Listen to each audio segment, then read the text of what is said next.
హిందూ దేవతలపై అభ్యంతర వ్యాఖ్యలు చేసిన యూట్యూబర్ అన్వేష్ పై 2 చోట్ల కేసులు నమోదయ్యాయి. హిందూ దేవతలుగా పూజించే సీతాదేవి, ద్రౌపదిపై అభ్యంతర వ్యాఖ్యలు చేశారనే ఫిర్యాదు మేరకు నా అన్వేష్ యూట్యూబర్ ఛానల్ నడిపిస్తున్న యూట్యూబర్ అన్వేష్ పై ఖమ్మం అర్బన్ పోలీస్ స్టేషన్ లో కేసు నమోదయ్యింది. అన్వాయిగూడెం గ్రామానికి చెందిన సత్యనారాయణ రావు అతడిపై ఫిర్యాదు చేశారు. విశాఖపట్నానికి చెందిన యూట్యూబర్ అన్వేష్ విదేశాల్లో ఉంటూ యూట్యూబ్ ఛానల్ ని రన్ చేస్తున్నాడు. భక్తుల మనోభావాలు దెబ్బతీసేలా హిందువులు పూజించే సీతాదేవి, ద్రౌపదిపై అభ్యంతర వ్యాఖ్యలు చేశాడు. కేసు నమోదు చేసిన వివరణ చేపట్టగా ఇన్స్పెక్టర్ భానుప్రకాష్ వెల్లడించారు. ఇక తెలుగు నటి కరాటే కళ్యాణి ఫిర్యాదు మేరకు హైదరాబాద్ పంజగుట్ట పోలీస్ స్టేషన్ లో అన్వేష్ కేసు కూడా నమోదైంది. గత కొన్ని రోజులుగా యూట్యూబర్ అన్వేష్ సోషల్ మీడియాలో ఎక్కువగా వైరల్ అవుతున్నాడు. కొన్ని రోజుల కిందట మహిళలు బయట ఈవెంట్ కి వచ్చినప్పుడు నిండుగా రావాలని ఇబ్బంది పడకూడదని నటుడు శివాజీ కామెంట్ చేసిన విషయం తెలిసిందే. దానిపై నటి అనసూయ కూడా స్పందించారు. తర్వాత ఈ విషయం పెద్దదైంది. తెలుగు రాష్ట్రాల్లో కూడా రచ్చ అయింది.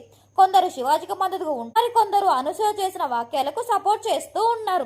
ఈ గొడవలోకి యూట్యూబర్ అన్వేష్ కూడా వచ్చాడు. శివాజీపై అభ్యంతర వ్యాఖ్యలు చేశాడు. అంతేకాదు మహిళల పట్ల గురించి మాట్లాడినందుకు ప్రవచనకారుడు గరికపాటి నరసింహారావుపై కూడా తీవ్ర స్థాయిలో మాట్లాడినాడు అన్వేష్. ఈ సందర్భంలోనే సీతాదేవి, ద్రౌపదిపై కూడా వ్యాఖ్యానించాడు. దీనిపైనే తెలుగు రాష్ట్రాల్లో పెద్ద ఎత్తున విమర్శలు వస్తున్నాయి. చివరికి అన్వేష్ సోషల్ మీడియాలో జనాలు అన్ఫాలో చేయడం మొదలు పెట్టారు. అతడికి వ్యతిరేకంగా పెద్ద క్యాంపెయిన్ నడిచింది. చాలా మంది ఫాలోవర్స్ కూడా అన్ఫాలో చేయడం మొదలు పెట్టారు. తన వ్యాఖ్యలపై చేసిన ఫిర్యాదులను, విమర్శలకు అన్వేష్ స్పందించాడు. శివాజీకి, గరికపాటికి క్షమాపణలు చెప్పుకొచ్చాడు. తాను చేసిన కామెంట్లపై సారీ చెప్పాడు. అయితే తనకు వ్యతిరేకంగా మాట్లాడుతున్న వారిని శపిస్తూ వీడియోను కూడా విడుదల చేశాడు. అతని నాలుకపైన పుట్టుమచ్చలు ఉన్నాయని, తాను చేసిన తప్పైతే రాత్రి రక్తం కక్కుకొని చేస్తా అంటూ చెప్పాడు. నేను ఒకవేళ వ్యతిరేకంగా మాట్లాడితే ఇబ్బందులు పడతారని పేర్కొన్నాడు. సో ఇదండి ఈ రోజు మన వీడియో. ఈ వీడియోలో అయితే ఎవరైతే అన్వేష్ ఉన్నాడో ఆయన మాట్లాడిన మాటలైతే ఖచ్చితంగా 100కి 100% తప్పు.